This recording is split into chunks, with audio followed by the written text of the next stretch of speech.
El general Lázaro Cárdenas no es Golden Boy. Genaro Villamil, 13 de agosto del 2013. Análisis. Seguramente asesorado por sus mercadólogos de Televisa y de Palacio de Hierro, el gobierno de Enrique Peña Nieto decidió vender su iniciativa de reforma energética escudándose en la principal figura histórica de la expropiación petrolera, el general Lázaro Cárdenas. Como aquí mismo pronosticamos, se trataba no solo de expropiar la figura del constructor del Estado nacionalista, ese mismo que tanto escozor le ha causado a los egresados de Harvard, Yale y los institutos mexicanos promotores del libre mercado, sino de convertirlo prácticamente en el aval de la privatización del régimen petrolero en México. La maniobra resulta grotesca en tanto que es mayor la insistencia. Peña Nieto, caracterizado por vendedor de ilusiones, insistió en que la reforma que propone a los artículos 27 y 28 constitucionales, así como la incorporación de la figura de los contratos de utilidad compartida, recupera el texto original de la ley secundaria al 27 que promulgó el general Lázaro Cárdenas en 1940, poco antes de terminar su sexenio y tras 2 años de intensa batalla con las 17 compañías petroleras que fueron expropiadas en marzo de 1938. La utilización de la figura del general Cárdenas colocó el debate no solo en términos de viabilidad económica, de constitucionalidad, también en los de manipulación mediática e histórica. El propio ingeniero Cuauhtémoc Cárdenas, quizá el más autorizado para avalar las palabras de su propio padre, advirtió en una carta publicada en La Jornada del jueves 8 que la posición del general frente a los contratos de riesgo en las industrias petroleras quedó muy clara cuando apoyó la prohibición de los mismos en 1960, justo cuando Jesús Reyes Heroles, el Grande, fue director de Pemex. Sin embargo, los peñistas prefirieron dar el salto mortal para utilizar la figura del fundador del Partido de la Revolución Mexicana, PRM, para avalar una reforma que ni siquiera ha contado con el apoyo de sus principales promotores, las grandes compañías petroleras internacionales. El mismo The Wall Street Journal, termómetro mediático de la British Petroleum, Chevron, Corp, ExxonMobil y Royal Dutch, lo editorializó así en su nota en este 13 de agosto.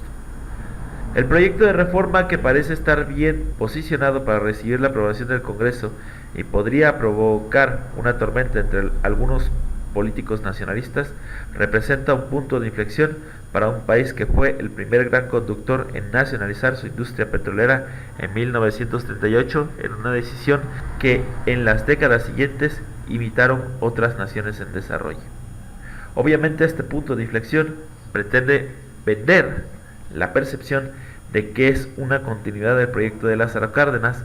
Basta releer el discurso original del general el 18 de marzo de 1938 para entender que el presidente de origen michoacano no tenía nada que ver con los Golden Boy de Peña Nieto. El discurso de Cárdenas es una de las grandes piezas de explicación jurídica, histórica, social y política para anunciar el decreto de la ley expropiatoria a las 17 compañías petroleras extranjeras. No es un discurso ideológico, sino programático. No descalifica, sino describe la situación. Hace un recuento pormenorizado del conflicto que detonó en 1934 a raíz de la huelga de los trabajadores de la compañía El Águila S.A., de la mediación que ejerció su gobierno entre 1935 y 1937 para evitar la expropiación.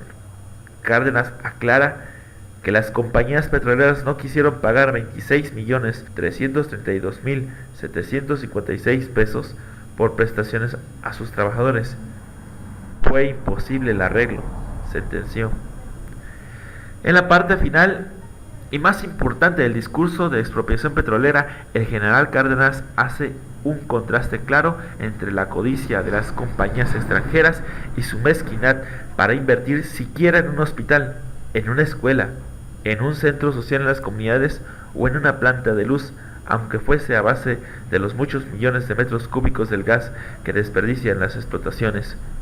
Justo lo contrario de lo que el secretario de Hacienda, Luis Videgaray, quiere vendernos como tabla de salvación que la iniciativa privada va a salvar a Pemex de la quiebra y el país del atraso petrolero.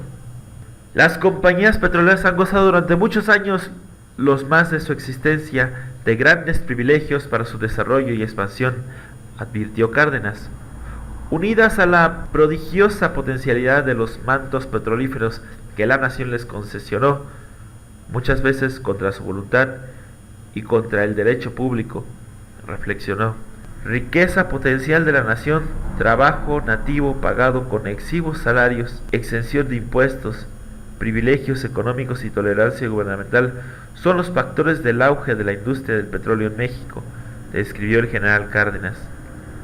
Y se preguntó para analizar si tal riqueza le ha compensado a la nación. ¿En cuántos de los pueblos cercanos a las explotaciones petroleras hay un hospital, una escuela o un centro social, o una planta de luz, aunque fuera a base de los muchos millones de metros cúbicos del gas que desperdician de las explotaciones?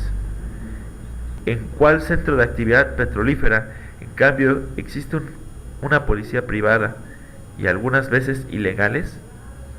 Hay muchas historias de atropellos, de abusos y de asesinatos. Han tenido dinero para armas y municiones para la rebelión, recordó el general, y citó los casos de las rebeliones de Huasteca Veracruzana y en el Istmo que alentaron las compañías petroleras entre 1917 y 1920.